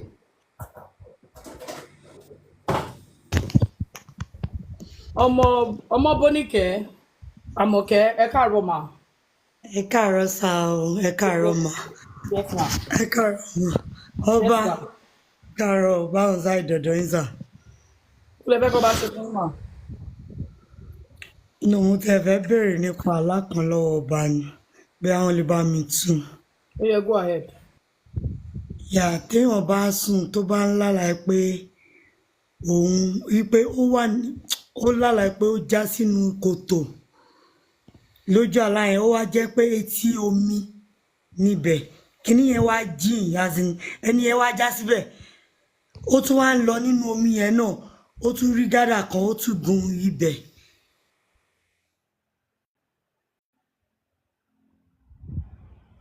wọ́n ti tẹ̀lé ẹ dé. Wájú you understand gbogbo àwọn aráwájú yẹn gbogbo wọn ló ń ṣubú gbogbo àwọn tó wà ń bẹ̀ náà ń ṣubú ṣé ń gbọ́ mi ọba. So ó wá dọ́dọ̀ tèmi orí pákó yẹn tó bá ti fẹ́ cross wọ́n máa ṣubú tó bá ti fẹ́ cross ìgbà tí mo wá cross ẹ̀ mo wá rí pé mo cross ẹ̀ mo kọjá so mo wá tají aláyẹn wá rú mi lójú pé kí ni mí ni. ẹ tó padà bẹ̀rẹ̀ aláyẹn gé. Ok mo lálàá pé mo já sínú kòtò kan you understand ibi kòtò yẹn wá jẹ́ bí inú omi. So inú omi yẹn a tún wá rìn lọ nínú omi a wá rí pákó kan bíi gádà téèyàn gorí ẹ̀ kọjá you understand so ó wá ní àwọn kan mo ráwọn kan níwájú tó ń gbabẹ̀ tó wá ń já sí kòtò kan wà wájú gbogbo wọn wá ń já síbẹ̀ wọ́n cross yí pé káwọn cross wọ́n wá já sí kòtò yẹn wọ́n fẹ́ cross wọ́n á já sí kòtò so èmi wá cross yìí kòtò yẹn mo cross other side yẹn mo wá ń wo àwọn èèyàn tó wà nísàlẹ̀ yẹn so aláìwá wá rú mi lójú kò yé mi débi pé ìgbà tí mo fẹ́ cross yẹn gan ẹ̀mí mi ti lọ pé bóyá mo ti fẹ́ understand pé bóyá ẹ mọ̀ pé tèmi bá fẹ́ cross nǹkan lójijì bíi pé wọ́n fẹ́ já sí kòtò so àyà mi ti já wọ́n á ní aláyẹ kò yé mi tí mo yẹ tají láàárọ̀ yìí wọ́n á wò pé kí n bí ń léèrè bóyá ẹ lè bá mi túmọ̀ ẹ̀ sà. ìtumọ̀ ẹ̀ ni wípé ó ní àwọn ìgbésẹ̀ kan tó ti gbé sẹ́lẹ̀ tí ò ṣe èso rere. ok sà. ìtumọ̀ ẹ̀ kò tó tẹ já sí nìyẹn. ṣùgbọ́n ó ní àwọn kankan tó ṣẹlẹ̀ lọ́wọ́ nísìnyí tí àwọn èèyàn kan gbé ìgbésẹ̀ kan lọ́wọ́ tí wọ́n ní problem nídìí ìgbésẹ̀ yẹn. So ẹ ò gbọ́dọ̀ tó kí àwọn èèyàn ti ní problem nídìí ìgbésẹ̀ yẹn kẹ́ sọ pé ẹ ò ní ṣe mọ́ torí ibi táwọn èèyàn bá ti ní problem ibẹ̀ ilẹ̀ yín máa ti gùnkè ibẹ̀ ilẹ̀ yín máa ti ṣoríire. So ẹ ìgbésẹ̀ tẹ bá ń gbé nísìnyí tẹ bá rí wípé àwọn tó ń gbé ìgbésẹ̀ yẹn síwájú yín hard fún wọn bóyá wọn ò ṣàṣeyọrí níbẹ̀ bóyá wọn ò rí ṣe níbẹ̀ wọ́n ní kẹ́ tẹra mọ́ ẹ máa padà ṣàṣeyọrí nídìí kíní yẹn. ok sir, ok ẹ ṣé gan ọba ẹ ṣé gan mo really appreciate thanks so much ọba mi o bye bye. wo ti pẹ́ níta kí ló dé tí o padà wá sí palace láti jẹ. ẹ má bínú jàre ọba kọ́lá ń ṣàánú wa ni. oko náà ló dùn wọn pé báyìí tí ó ti wà nàìjíríà ní àbò ti wà nílùú tó wà. mo wà nàìjíríà for now mo wà lé. wáyé tó gbogbo wa láti jẹ́ ìwé kí ló ṣẹlẹ̀ ó ti lọ́kọ́ ní. ọba mo sọ fún yín náà ẹlẹ́ẹ̀ni lo condom tẹ bá fẹ́ dómi ni mo ní condom ni mo. mi ò kí n tó rọ́bà. a ti jọ sọ̀rọ̀ lórí ẹ̀ tẹ́lẹ̀. gbèsè báyìí bówó ti wà nílẹ̀ báyìí ò tí ì ronú padà náà rọ́bà ló ìfẹ́ máa dó. mi ti ṣe tán sà. ìfẹ́ lóyún. owó wà nílẹ̀ o no ó ní ìdúró tó máa fi ṣe tí bá ti dó ẹ tán wàá bu iyọ̀. ẹ sọ pé tẹ bá ti dóyàn nígbà nira ẹ ti gbàgbé ni ẹlẹ́ẹ̀lẹ́ rẹ ru ọmọ ẹ lè ṣẹ́ ní tì. ẹ ló kò ní ìdíkò lóyún nǹkan tó máa ṣe rè tá a bá ti dóra tán wàá bu iyọ̀ àti omi ọsàn wẹ́wẹ́ wàá kàn mú ní ó ti tán. ok sà mo ti gbọ́ kò sí problem sà màá ronú sí tó tẹ. ṣé ìdí yẹn sì wà ń bẹ̀. bẹ́ẹ̀ ni ò ṣé kí n jù fún yín. ẹ ká wò. ọba mi ò mọ̀ bọ̀ ẹ jẹ́ kí n sáré wọ kí. lédi ilẹ̀ pa ni òbọ̀ tó ní burúkú ìdí yẹn rọra ṣe kékeré tó bá pin àgọ́ ẹ̀ mọ́lẹ̀ tó bá fún ní jọ́gìn àpárá ni àwọn wọ́n pàkúrò pápárápápárápákúrò ọlọ́run òbò ló máa pa. ní màmá mo dúpẹ́ o mo jọ lẹ́tọ̀ o. ẹ̀dẹ̀ ṣúọ̀ wípé kì í ṣe gbá ní màmá ẹ̀sẹ̀ jẹ bet naija. tí ó lè ṣẹlẹ̀ bàbá láàrin ká dijú ká lajú kò sí tí ó lè ṣẹlẹ̀ séèyàn. tó fi ń ya owó láàárọ̀ yìí. ọba ìbàdàn wà àwọn tó máa tú ẹ̀gì fún yín ẹ̀rí àǹtí yìí o. ara amada. ó ti tó jọ. sàpànà ìdí ìdí tó ní jọ̀bọ̀jọ̀bọ̀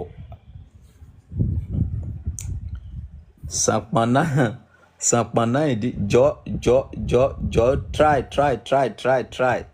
try kó repent ó gbọ́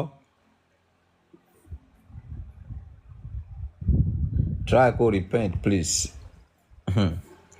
ẹ̀rí ìdí bó ṣe soft ni àwọn Ṣàngó ìdí ká má purọ́ ká má ṣèké òbò ló máa pa mí sẹ́ẹ̀. Bàbá ìṣùgbọ́n Kẹ́mi Ọláògùn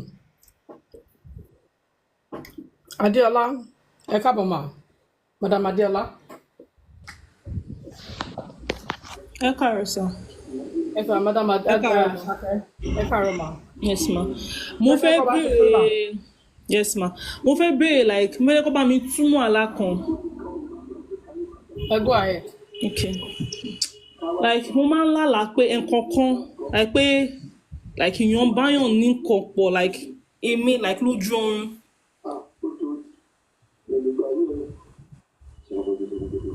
kí ló ṣẹlẹ̀ kó ló dé pọ̀ ń doyin lójú oorun. Àti bá ti lálàá máa kọ́ máa fìlí pé nǹkan like èèyàn bá mi lájọṣepọ̀ lójú oorun yẹn so tí bá tún jí sáyé náà like mo máa I don't know why kò yé mi. Ato oṣù mélòó tẹ́tí dókó mọ́. Kí lẹ sọ sà? Ato oṣù mélòó tẹ́tí dókó mọ́. 1 year. Ọdún fà á nìyẹn. Ṣé bàbá kò ṣẹlẹ̀ sí mọ́ ẹ lè gbé wá kí bá yín sáfìsì ẹ̀? Ọ̀tẹ̀ máa sanwó. Ha. ìlú wo lẹ ń gbé? Mèkó Ìkòròdú. Ṣé ọ̀fẹ́ lẹ fẹ́ ká bá yín ṣe ni? Sá. Ṣé ọ̀fẹ́ lẹ fẹ́ ká bá yín ṣe ni? No, mo need the service mo wà okay, kò sí nǹkan tó ṣe mí. Bí ẹ ò bá service ẹ máa sick ẹ dẹ̀ wọ́n dẹ̀ máa doyin lójú àlá. So you need the service whether you like it or not. Mi ò kí ń sì kò bọ́ tí aláyẹ̀ ìyẹ́ dáadáa mo máa. But ẹ máa kanra. Bẹ́ẹ̀ ni mo máa bí mi gbà mí máa kanra. Sickness ni o ẹ tó bá ń kanra sickness ni so ṣé ẹ máa wá láti full service. Ha, ṣé ó lágbára? Èmi ò bá is a something spiritual. Ní ṣe spiritual service ò bó ti dí so ọmọ máa wá nǹkan tó yẹ kẹ́ máa ṣe lójú ayé lẹ́yìn ṣe lójú àlá yẹn kò dẹ̀ lè wọ̀ tiẹ̀ ẹ̀kan máa da spam díẹ̀ dára ni àwọn ògidì spam ò ní jáde. Ti last one yìí mo ṣe tají mo fìlẹ̀ tó pé like gbogbo ara mi wò pé àwọn ọlọ́run. Àwọn ayé tí wàá doyún tó ẹ máa bọ̀ káwá ṣe lójú ayé. Jésù. Ìjọ ọ̀lẹ́ máa wá. Sá. Ìjọ ọ̀lẹ́ máa wá. Ẹ̀yin dádì mi lẹ́yìn. Ok, àmáyọ̀ biological father máa yẹ ká pàdé náà. Rédèrèdè dádì ẹ̀ kọ́. Mo fámìlì ẹ̀ ni. Sọ lẹ́nu bàbá kẹ̀.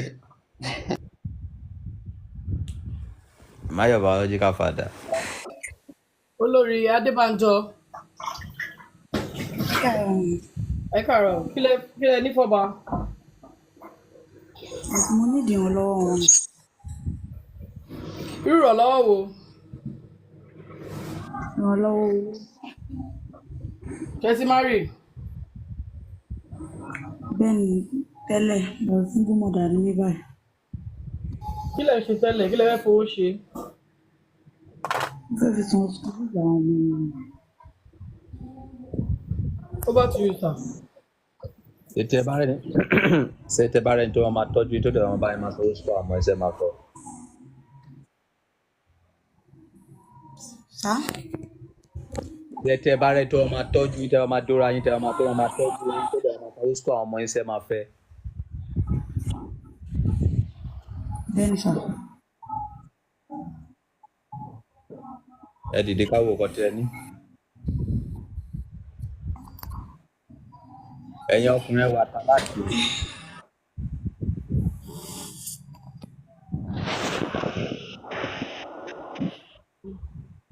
Ẹ tán wọ́n dẹ̀ gbé dání o. Ọmọ mélòó bùkátà mélòó ló wà nílẹ̀? Méjì. Wọ́n ti pọ̀ jù. Ìlú lẹ gbé? Ìbàdàn.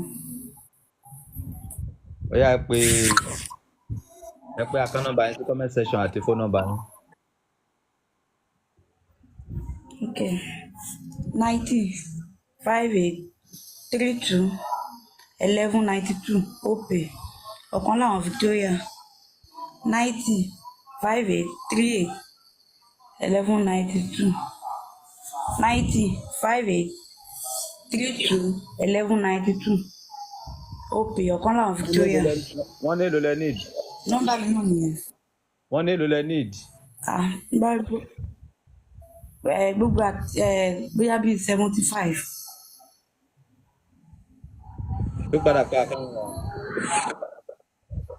90 58 32 1192 OPay. Ọ̀kan láwọn Victoria. Àánú máa dé. Ẹ ṣàánú fún o.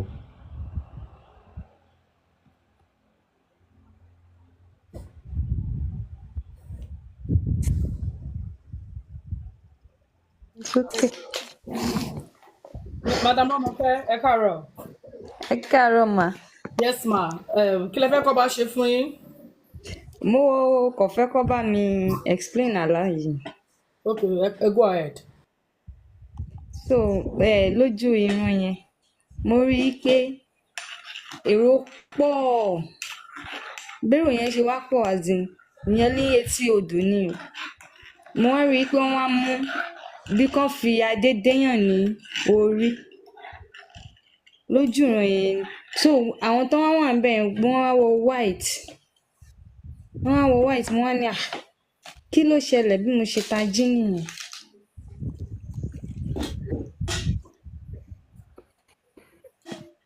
ìjọ wo lẹ ń lọ báyìí ṣọ́ọ̀ṣì wo lẹ ń lọ. sí anes ni. ibẹ̀ làṣeyọrí ní.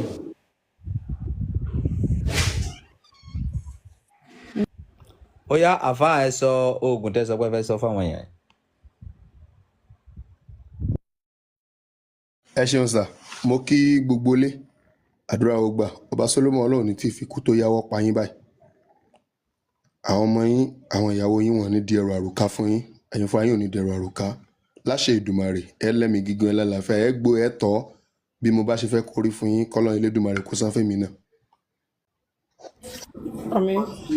mo fẹ́ kí gbogbo wa lọ wá pátápátá àwa tá a wà nulẹ̀ láwa tá a bá rí i ṣe ẹ̀yin tẹ́ bá dẹ̀ rí i ṣe tẹ́ bá bẹ̀ wá a bá yín ṣe eléyìí bóyá o lo nǹkan kò ṣiṣẹ́ lára ẹ̀ àbí ọwọ́ aburú kan wà lára ẹ̀ tó jẹ́ pé gbogbo ohun tó náwó sí kò tó ẹ̀ mi mọ̀ bóyá òun lé nǹkan kan ò bá a ti gbà á ti kọ̀ǹfàmù ẹ̀ à ń rìn kiri ayé lójoojúmọ́ láti kọ̀ǹfàmù tó dáa ni torí pé àwọn kan sọ́fà wọn náwó lójoojúmọ́ wọn rò ti tọ́ náà kí ló máa bá mi wá wàá bá mi wá ikọ̀ asín kan tó bá jẹ́ ààyè àbí ó jẹ́ òòjọ́ tí wọ́n ṣẹ̀ṣẹ̀ pa tẹ́jẹ̀ ò jáde lára ẹ̀ tó bá lo gbígbẹ kò ní ṣiṣẹ́ wàá bá mi wá ìkó dídẹ 16 ìkó dídẹ kọ̀ọ̀kan ní ìsìn tó jójúlówó tó bá fẹ́ rà á kò sí bó ṣe fẹ́ ṣe wàá ní 4,000 naira fẹ́yọ kọ̀ọ̀kan wàá bá mi wá 16 ó máa pọ́n dáadáa mọ́ rẹ̀ èyí tó bá jó lórí dúdú èyí tó jó lórí pupa lanid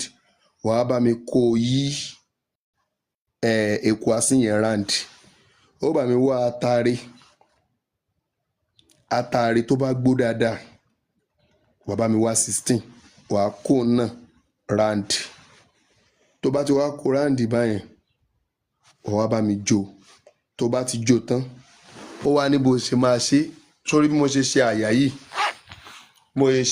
bóyá òun wò mí báyìí èjì ogbè níbí èjì ogbè níbí bí wọ́n á ṣe sin sí ẹ láyà nìyẹn ogbè ìyọnú ń bì ogbè ìyọnú lẹ́yìn bí wọ́n á ṣe sin ẹni sísí fún ẹ nìyẹn wàá wá fi kinní yẹn wàá wá fi rá tó bá ti fi rá èyí tó bá wá kù wàá wá wá ọ̀gẹ̀dẹ̀ ọ̀mìnì 16 wàá wá fi kó jẹ tó o bá ti jẹ báwọn kó o tó lè jẹun o ò ní jẹun lọ́jọ́ náà mọ́ ó dẹ̀yìn ọjọ́ kejì wàláì alukurani azim mo gbaṣẹ́ yìí kẹjú bí oṣù méjì lọ báyìí mo sì ti kọ̀nfàmù ẹ̀ bí oṣù kan sẹ́yìn táwọn tí mo ti ṣe fún sí ìròyìn ẹ̀ fún mi kódà ará àbúrọ̀dù tó 4 5 6 tí wọ́n wà mẹ́ so bá mi kọ̀nfàmù ẹ̀ kò jù báyẹn lọ tó já sí pé ó dẹ̀ wà òkè gan o lo iṣẹ́ kan ni wọ́n gbéṣẹ́ kan fún ẹni because ìgbà míì á fi owó tó tówó ṣoògùn fún yàn àwọn kan á búlọ́ọ̀kù ẹ̀ wọn à ní jó ṣiṣẹ́ lára ẹ̀ so bí yóò ṣe jẹ́ nìyẹn àwọn kan ní kí n start ẹ̀ again ìwọ náà grab your copy kò gbọ́n tí mò ń sọ bá mi wá ikọ̀ asín kan tó jẹ́ tútù tán pa lóòjọ́ tẹ́jẹ̀ ò jáde lára ẹ̀ ọ́ ààyè wá bá mi wá ìkódẹ 16 olórí pípọ́n tó bá rí mi mọ́ bá a ṣe rà lóṣogbo ní ìsìn 4,000 lára ẹyọ kan bá mi kó 16 yẹn yí ráǹdì bá mi kó atare tó bá gbó dáadáa bá mi kó 16 náà yí ráǹdì bá mi jó tó bá ti jó tán èjì ogbè ni wàá fi sín síbí wàá fi sín èjì ogbè náà síbí wàá fi sín ogbè yọnú sí ẹ̀yìn bí wàá fi sín ogbè yọnú sẹ́yìn kejì wàá fi ẹbu tó kù wàá fi ọ̀gẹ̀dẹ̀ ọ̀mìnì 16 wàá fi kó jẹ kò sí gbogbo nǹkan òun láyé tó bá lò tí ò ní dà lára ẹ̀ 1 ẹlẹ́ẹ̀kejì kò sí àṣàsí tí wọ́n lè fi péré ẹ̀ tí ó dáhùn ẹlẹ́ẹ̀kẹta tó wá wà ń bẹ̀ ni pé gbogbo ibi tó bá dé wàá máa bójú èrè àánú Elédùmarè pàdé so bó ṣe jẹ́ nìyẹn tó bá ní tó fẹ́ béèrè àbí bóyá fóònù nọ́mbà náà nídìí wà pẹ̀lú yín sá. ẹ pè fóònù nọ́mbà yín. tó fóònù WhatsApp nọ́mbà tó lè pè mí sí láti ní bóyá kò mẹ́sẹ̀gì mi direct pé bóyá kò fún mi voice note àbí kò call mi direct òun náà ni pé má ṣe hi call mi direct ní WhatsApp or kò fún mi voice note 081 65 31 40 71 081 65 31 40 71. Tá a bá ní question lórí tí mo béèrè yẹn káwọn èèyàn wọlé màá ṣàlàyé ẹ ṣeun gan sà. Queen Mary. Queen Mary. Ẹ káàárọ̀ sà. Ẹ káàárọ̀ mà. Kí ẹ fẹ́ kọ́ máa ṣe fún mà. Oníṣẹ́ wa ẹ pariwo. Ìgbà mi ò ṣọ́ọ̀bù lèmi wà. Kí ẹ fẹ́ kọ́ máa ṣe fún yín. Mo fẹ́ kán pray fún mi ni o, kán gbàdúrà fún mi kí n mọ̀ tà. Ẹ bá fẹ́ kọ́ máa gbàdúrà fún yín 20,000. Big Frosh. Ẹ káàárọ̀. Ẹ káàárọ̀ mà. Ẹ káàárọ̀ sà. Kí ẹ fẹ́ kọ́ máa ṣe fún yín. Ṣé ẹ fẹ́ kọ́ túmọ̀ àlá ni? Àbí ẹ fẹ́ béèrè question? Àbí ẹ fẹ́ kọ́ ríran sí yín? Ara ìrànlọ́wọ́ ọba mo wá. Irú ìrànlọ́wọ́ ò lẹ wá sà? Ẹ jọ̀ọ́ ẹni bínú ìrànlọ́wọ́ owó náà ni nípa ọ̀rọ̀ school mi. Ẹ ṣí kámẹ́rà yín. Mo try àti ṣí kámẹ́rà bọ̀ mí o. Ẹ ti ju wọ́ǹkì lọ́nà. Ó yẹ kó ṣí. Ṣé ẹ rí mi báyìí? Àárín ẹ tó bá ti ṣí kẹ wá save ẹ sálẹ̀. Tẹ́ bá ṣe save kò ní ṣí.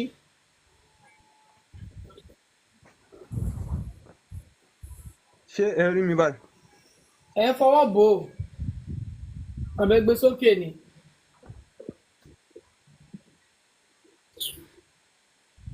Madam okay, Lady T, ẹ káàárọ̀ mà o. Ọmọ Kẹ́hìndé ni kẹ́kọ̀ọ́ bá sọ̀rọ̀. Okay, Madam ọmọ Kẹ́hìndé, ẹ káàbọ̀ mà. Ẹ káàárọ̀ mà. Yes ma. Kí lẹ fẹ́ kọ́ bá ṣe fún yín? Ṣé fẹ́ kọ́ túmọ̀ àlá ni? Ṣé fẹ́ béèrè question? Ṣé fẹ́ ríran àbí èwo lẹ fẹ́ mà? Inú mi ti ẹ̀dùn pé mo rí wọn láàárọ̀ yìí, pé mo lè bá wọn sọ̀rọ̀ láàárọ̀. So àtijọ́ ọjọ́ mo ti wá ká ní tiẹ̀ kí wọ́n kí n ṣe hi sí wọn. Ẹ ra sa Ọlọ́run aṣagbára dọ̀tun o. Àmín mà. Ṣé ẹ ti lọ́kọ? Bẹ́ẹ̀ ni sà. Ilé ọkọ lẹwà. Bẹ́ẹ̀ ni. Ẹ wá ń kọ́kọ́ lọ́kọ. Yes sir. Ẹ dẹ̀ mọ̀ epo kó mi ò ní break. Ẹ má kẹ́ ọkọ lọ́kọ mọ́. So Kabumaka kí ló fẹ́ sọ?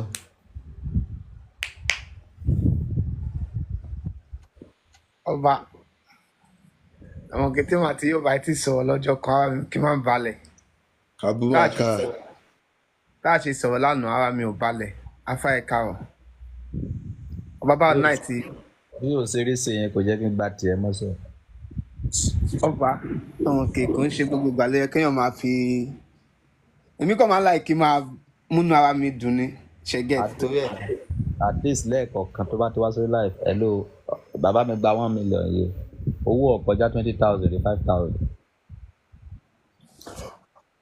Mo ti gbọ́ Ọlọ́run á gbé mi débẹ̀. President. Kabumaka, welcome in, brother. Good morning. Mr. President. Àwọn president sápá lélé ìkòlówó fúnra àti lóró ni.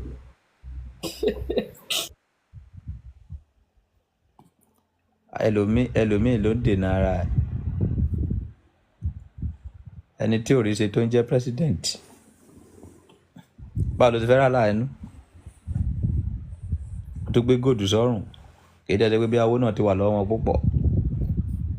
Ẹ̀ẹ̀kan tó bá máa send gift lọ́dún igi ewédú náà máa send. Madam Abidemi. Ìyẹn kan róòlù ni o. Okay. Ó ti dé. Madam Abidemi, ẹ káàbọ̀ mà. Ó ti tún lọ mute. Káàárọ̀ mà. Yes Ọba ma. ẹ káàárọ̀. Ilé fẹ́ kọ́ bá ṣe fún yín mà. Mo fẹ́ kọ́ bá ṣe prayer fún mi bọ̀ mo ò tí ì lè ṣojú kámẹ́rà o. Ó kù díẹ̀. Ẹ san 20,000 sharp sharp.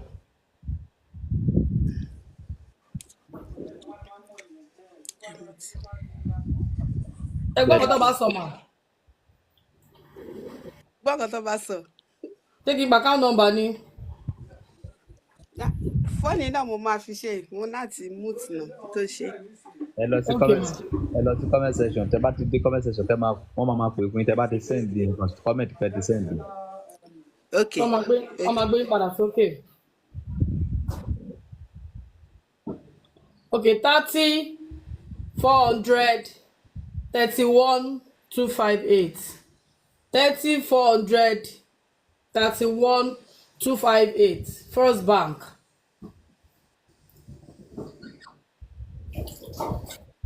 User, welcome in.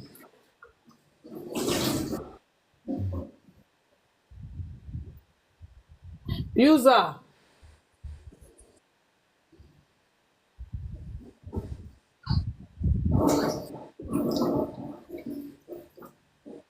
User.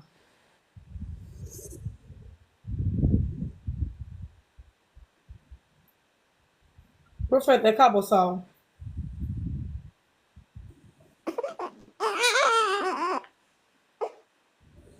Prophet, ẹ káàbọ̀ sá.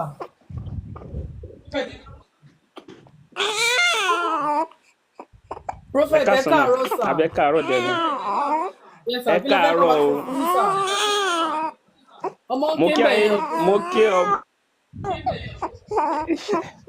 Ẹ jẹ́ kí n bá wọn sọ̀rọ̀, ẹ jẹ́ káwọn fúnra wọn kájọ sọ̀rọ̀. Ẹ má bínú. Okay, sir.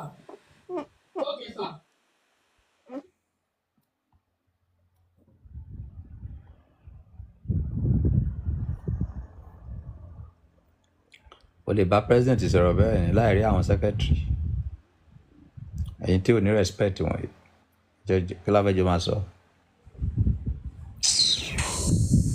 Very well, sir.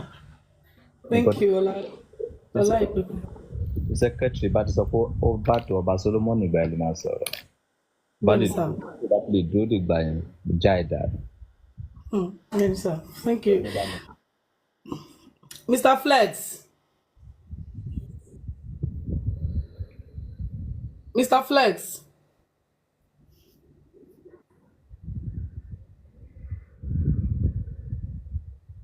Mr. Flex. That network one. Welcome in, Madam Olubukola. Àbí Madam Olúbùnmi ní jẹun.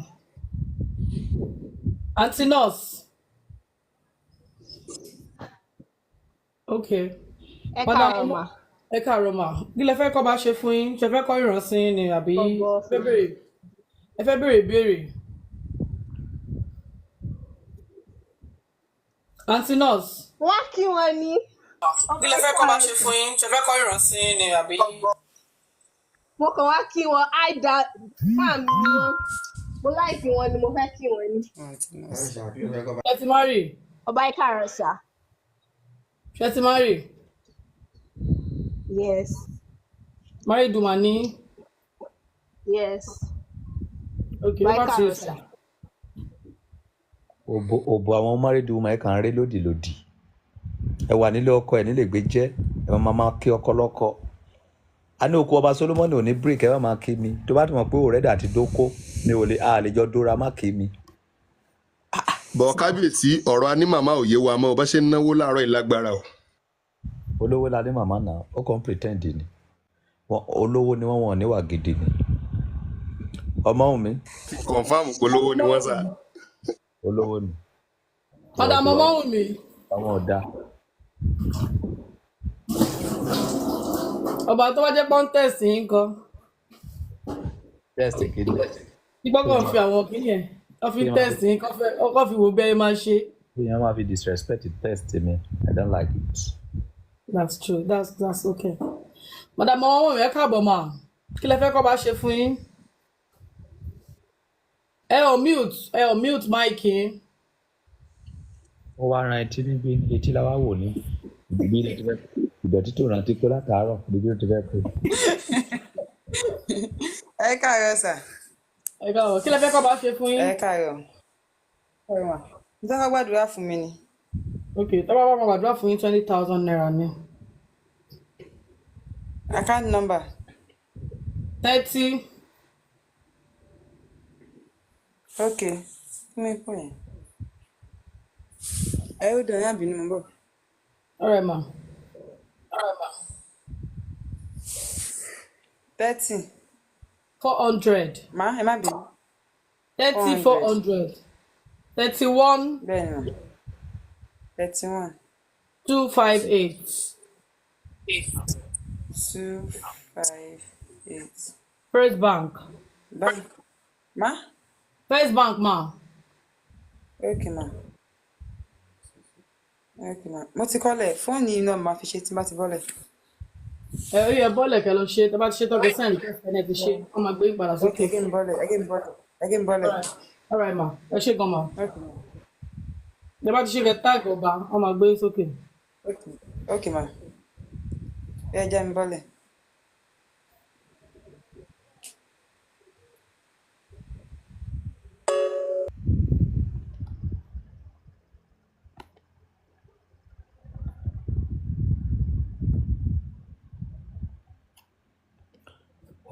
Ògùn ẹ̀gán ti ń wúkọ́ látàárọ̀ àti ìró kankan pa. Gbogbo ọba ẹnìkan ẹ pé ẹ tí ì ríran látàárọ̀ ọ̀fẹ́ lẹ̀ yìí ṣe fáwọn èèyàn ẹ ní oníṣẹ́ta ní kẹta. Ìbẹ́ ẹnìkan pé ni mo ṣe fún. Ó yà ó ẹni tẹ́ fẹ́ ìjọba ẹ̀kọ́ bá sáàkì mi ò yẹ kó ogo mi tan náà wọlé padà.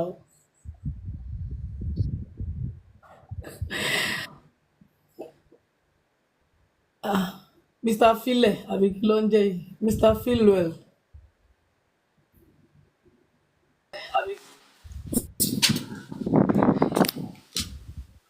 Bẹ́ẹ̀ ni orúkọ mi náà Mr. Phil. Madam orí ọ̀fẹ́ ẹ káàbọ̀ mà. Máa Ẹ mo káàbọ̀ fẹ́ mà. ṣe kámẹ́rà ni. Ẹ káàárọ̀. Ẹ káàárọ̀ kí lẹ fẹ́ kọ́ bá ṣe fún yín. Ọbẹ̀ káàárọ̀. Ọbẹ̀ kọ́ bá mi búrẹ́dì ni mò ń tà. Ok.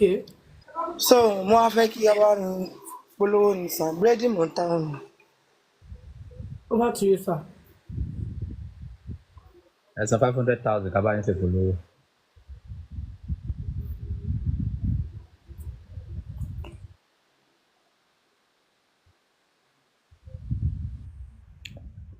Ó bẹ́tà. Ẹ fẹ́ ṣe polówó ọ̀fẹ́ mi.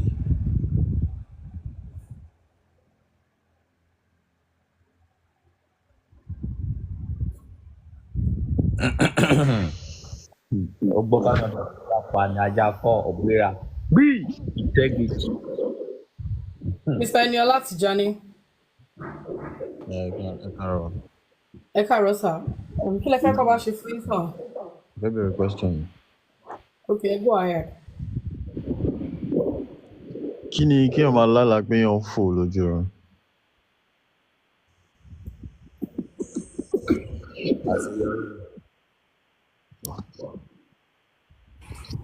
Ọ̀rẹ́ mi máa ń lá ń gbà kan tẹ́lẹ̀ tipẹ́tipẹ́ bọ́ ń sin mi ìlà mọ́. Òbò ní láti gba ọ̀bẹ lọ́wọ́ ẹ̀ lò. Ẹni tó bá ti ń lá ọ̀bọ̀ kò lè kù lókè lójú àná. Kábíyèsí ọba.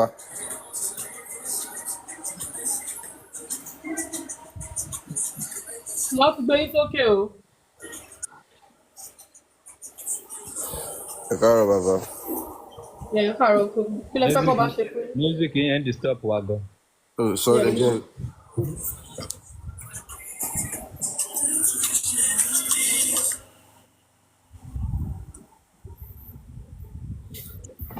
Ẹ káàárọ̀ sir. Ẹ káàbọ̀ ọkọ̀. Kí lẹ fẹ́ kọ́ bá ṣe fún yín? Ẹ jọ̀ọ́ ń fẹ́ kó bá mi patronize oyè ọjà mi ni. Over to you, sir. Wọ́n bá yín patronize àbí kí wọ́n bá yín polówó ọjà. Yes, kó bá mi polówó ọjà sí. Polówó ọjà wo ni ẹ? Stop àmì ìtako king stop now mo ṣe láì pẹ̀lú ọba lọ́wọ́.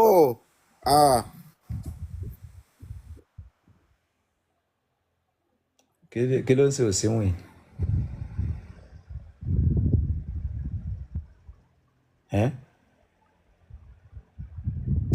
Kí ló ń ṣe wọ́n?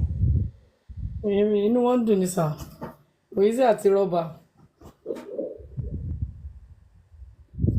létí ṣé ẹ mọ̀ pé ẹlòmíín rí yín bá sọ̀rọ̀ lásán ó ti wo fa inú dúdùn kò ní mọ tí ó sọ mọ́ ó kàn rí bá yín sọ̀rọ̀. ọwọ́ ayé ti wọ eléyìí. Good morning. Good morning. Yeah, good morning, sir. Good morning. Ilé fẹ́ bá máa sọ. Mo fẹ́ kọ́ bá mi polówó ọjà mi ni. Kí lẹ̀ ń tà? A ṣe wúkọ̀p.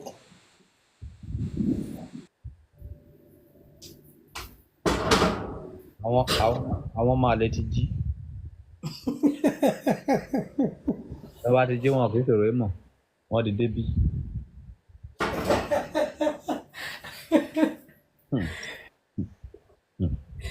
DJ Phobia. Tó bá ti jí báyìí.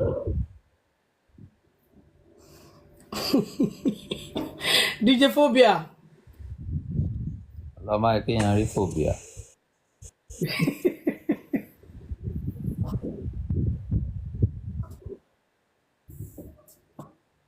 Ọlámilékan. Màmá ẹ káàárọ̀. Ẹ káàárọ̀ sà. Kí lẹ fẹ́ kọ́ bá ṣe fún yín sà? Ẹ jọ̀ọ́ mo fẹ́ kọ́ bàbá mi túmọ̀ lákan ni. Oh yeah, go ahead. Mo máa ń lálàá lóríṣiríṣi. Ìgbà mi lálàá pé wọ́n fi òbó lé mi lójú oorun. Tí bá ní mi ò ní ṣe tí wọ́n máa tají báyìí, màá rí pé mo ti